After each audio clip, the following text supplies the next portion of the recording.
Race number 7 then, another Class 3 contest, the longest race of the night as well, 1,800 metres for the 7th here, headed by Holy Heart, who's run up last time out behind Clear Choice. That was over the 1650. Lau Enlightenment gets the cheek pieces on for the first time as he makes his all-weather debut, as does Wind Glider. Volpino 0 from 20 overall, 0 from 12 on the all-weather. But he was third to Clear Choice last time as well. In Foldings, a two-time course and distance winner this season. Sorry, two-time Worcester, this is 1650, this is 1800, isn't it? Righteous Doctrine, 0 from 15, gets up to the 1800 metres. Back onto the all-weather here, working our way down through I Do, Owner Star, and down to General Dino, who's 1 from 1 course and distance, but 0 from 22 in this class. He's got barrier 14. Happy Sebring, Lau Enlightenment, and Mongolian Legend are the horses that have been up at Chung Fry in the last 30 days. It's a race that lacks a clear and obvious leader. Smiling City, if he was to race where he normally does, he'd probably end up in front here, potentially in the front of the likes of I Do. Red Elise was relatively handy last time out and stuck on well. Volpino's a 20-start maiden, so he's hard to get carried away about.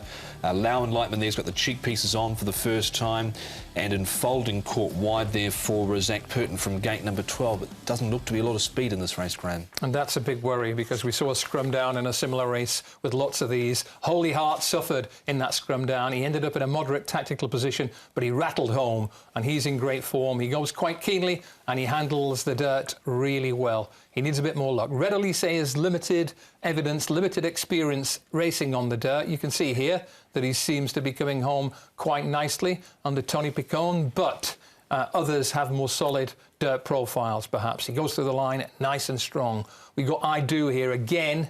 How will he handle the dirt? You can see he's got quite a high climbing action there. Tails carried quite proudly. There are others who I think will handle this surface a good bit better than he will. All right, well, let's start off with Righteous Doctrine, and included in this interview is a form race, which includes most of the field as well. But it's Joe once more speaking to Ed at Trackwork. Righteous Doctrine, Joe. You rode him under race conditions for the first time last time out. What sort of feel does he give you as a horse? He's a type of horse that is ready to win. He was quite unlucky last time not to win. He got held up, he got stuck in there, and if he had a clear run, probably 300 meters to go, he would win, and I think he would win quite easy. It is a way of expressing that I'm quite confident about him. If things doesn't go against him at this time and things fall into place for him, I think he should win the race. Just looking at the race, there doesn't look to be a heap of pace in it on paper. Does that bother you at all?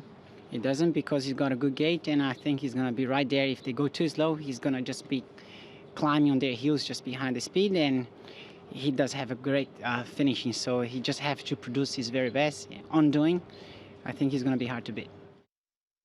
So a very confident Joe Moreira there with Righteous Doctrine. Thinks he would have won last time, thinks he'll win this time, basically, is what he's saying. Red Elise, though, we'll have a look at next.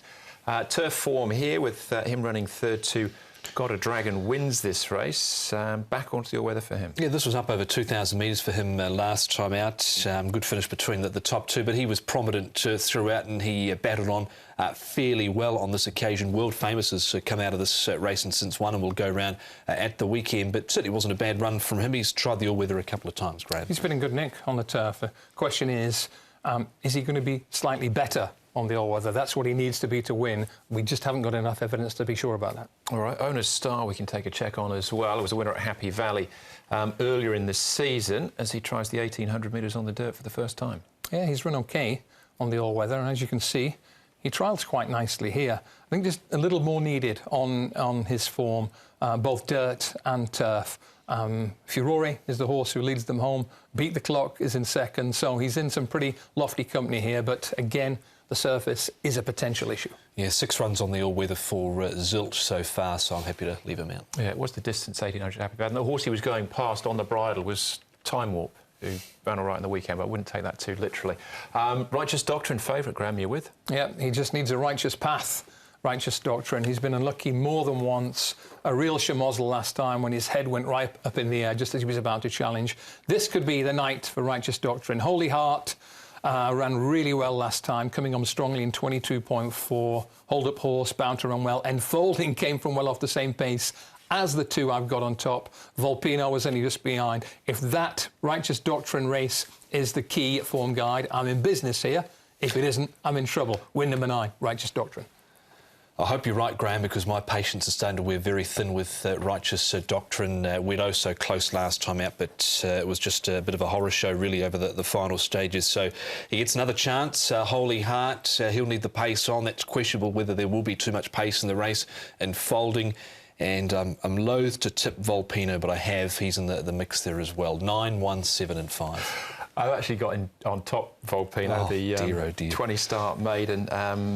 Old adage, don't back unlucky horses next time out. That's why I've gone with Righteous Doctrine. Sometimes it works for you, sometimes it doesn't. But we've all got the same 4 numbers there, all coming out of that clear choice race. Right, that's race number 7.